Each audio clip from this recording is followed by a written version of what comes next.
ശ്രീ രാജാജി, അതായത് ചരിത്രം പോസ്റ്റ്മോർട്ടം ചെയ്യാൻ ആഗ്രഹിക്കുന്നില്ല, ഓക്കെ. പക്ഷേ എങ്കിലും ഒരു കാലത്ത് ജനാധിപത്യത്തെ വിലങ്ങണിയിച്ചവർ അവരാണിപ്പോൾ വിശുദ്ധരായി അവതരിച്ചിരിക്കുന്നത്. അവരുടെ കൂടെയാണ് ഇപ്പോഴും താങ്കളുടെ പാർട്ടിയും.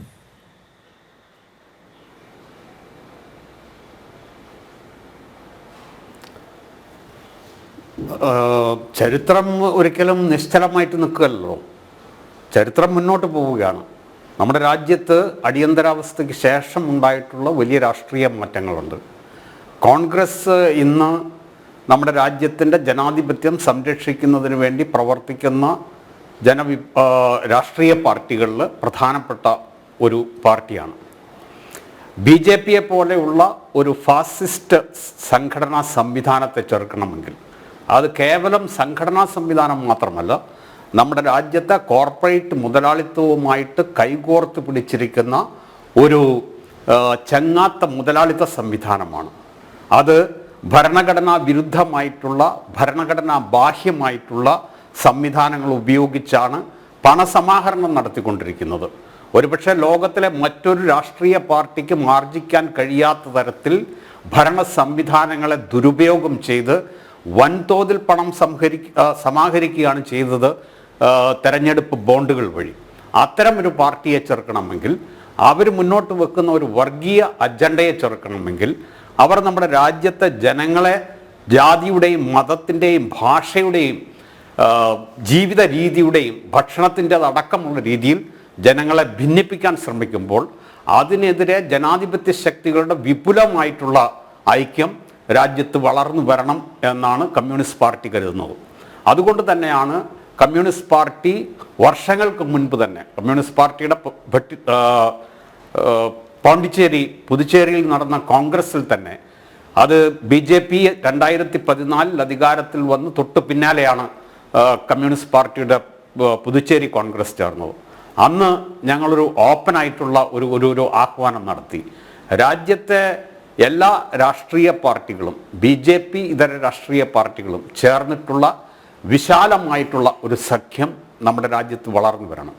ഈ ഫാസിസ്റ്റ് ശക്തിയെ ചെറുക്കണമെങ്കിൽ അത്തരത്തിലുള്ള എല്ലാ ജനാധിപത്യ ശക്തികളും ഒരുമിച്ച് വരണം എന്നാണ് കമ്മ്യൂണിസ്റ്റ് പാർട്ടി ആഗ്രഹിക്കുന്നത്. അത് ഇപ്പോൾ അടിയന്തരാവസ്ഥയെക്കുറിച്ചൊക്കെ നിങ്ങൾ സംസാരിക്കുന്നുണ്ടല്ലോ. ഒരു അടിയന്തരാവസ്ഥയും പ്രഖ്യാപിക്കാതല്ല ഗുജറാത്തിലെ ആയിരക്കണക്കിന് മനുഷ്യരെ കൊന്നൊടുക്കിയത്. ഒരു അടിയന്തരാവസ്ഥയും പ്രഖ്യാപിക്കാതെയല്ലേ രാജ്യത്ത് രാമക്ഷേത്രത്തിൻ്റെ പേരിൽ വർഗീയ കലാപത്തിലൂടെ ആയിരങ്ങളെ കൊന്നൊടുക്കിയത്. ഇപ്പോഴും ജനങ്ങളെ കൊന്നൊടുക്കിക്കൊണ്ടിരിക്കുകയല്ലേ. മണിപ്പൂരിൽ നടക്കുന്നത് എന്താണ്? അത്തരം സംഭവങ്ങൾ ആവർത്തിക്കാതിരിക്കണമെങ്കിൽ BJP-യെ അധികാരത്തിൽ നിന്ന് പുറത്താക്കണമെന്ന് തന്നെയാണ് ഞങ്ങളുടെ ആഗ്രഹം. മണിപ്പൂരിലേത് വർഗീയ കലാപമല്ലല്ലോ. എന്താണ് അത്? വംശീയ കലാപമാണ്. രണ്ട് വംശങ്ങളെ തമ്മിലടിപ്പിച്ച്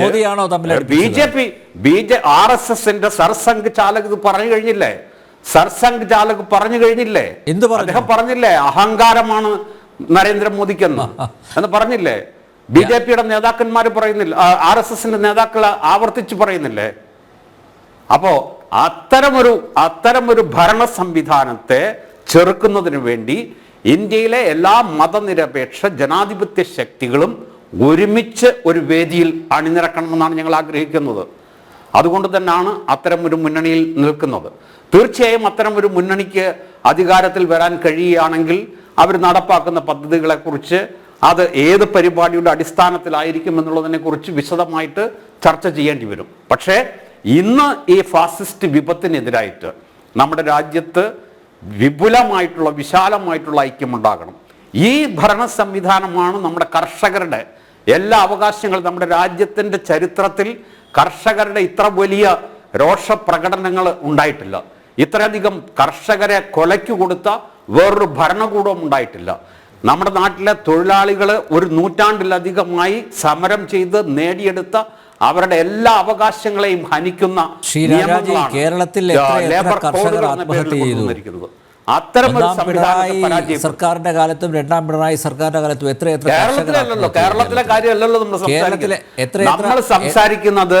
നമ്മൾ സംസാരിക്കുന്നത് ഇന്ത്യയിൽ പ്രഖ്യാപിച്ചിട്ടുള്ള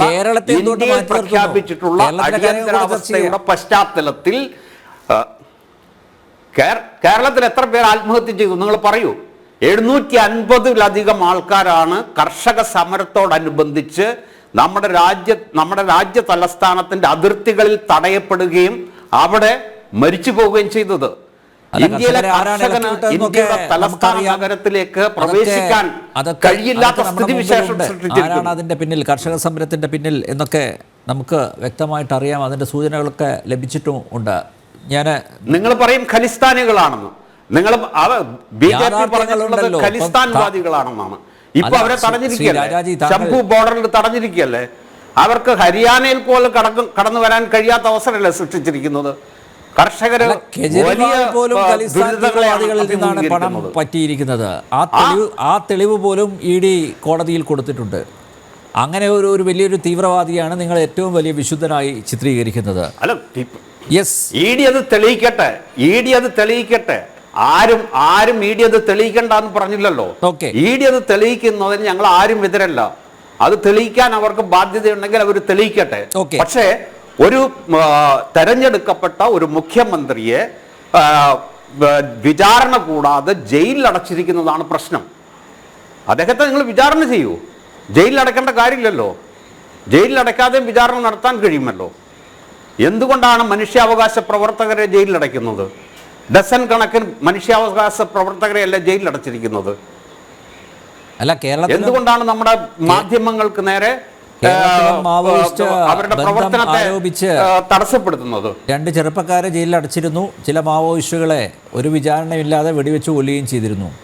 അതും ഈ കമ്മ്യൂണിസ്റ്റ് സർക്കാർ അധികാരത്തിലിരിക്കുമ്പോഴാണ് എന്ന കാര്യവും മറക്കരുത്. കമ്മ്യൂണിസ്റ്റ് പാർട്ടി അതിനെ എതിർത്തിട്ടുണ്ട്. ശക്തമായിട്ട് അതിനെ എതിർക്കുകയും അതിനെതിരെ രൂക്ഷമായിട്ടുള്ള വിമർശനം ഉന്നയിക്കുകയും ചെയ്തിട്ടുണ്ട്. കമ്മ്യൂണിസ്റ്റ് പാർട്ടി അതിനെതിരെ രൂക്ഷമായിട്ടുള്ള വിമർശനം ഉന്നയിച്ചിട്ടുണ്ട്, അതിനെ അപലപിച്ചിട്ടുണ്ട്.